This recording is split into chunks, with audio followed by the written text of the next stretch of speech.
চট্টগ্রাম বন্দরের ৩টি terminal Laldia, new mooring ও বে টার্মিনালের পরিচালনায় বিদেশি অপারেটর নিয়োগ দিতে যাচ্ছে সরকার। ডিসেম্বরেই এসব অপারেটরের সঙ্গে ২৫ থেকে ৩০ বছরের চুক্তির স্বাক্ষর করা হবে।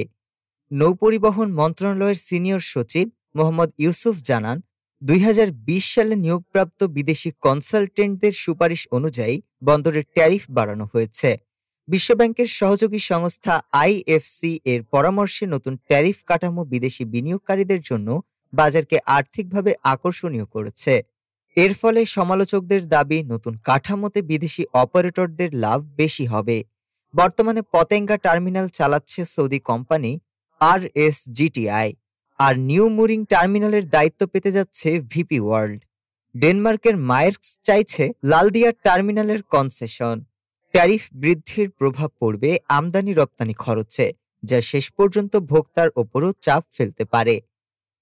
ডেস্ক রিপোর্ট, আজ বার্তা।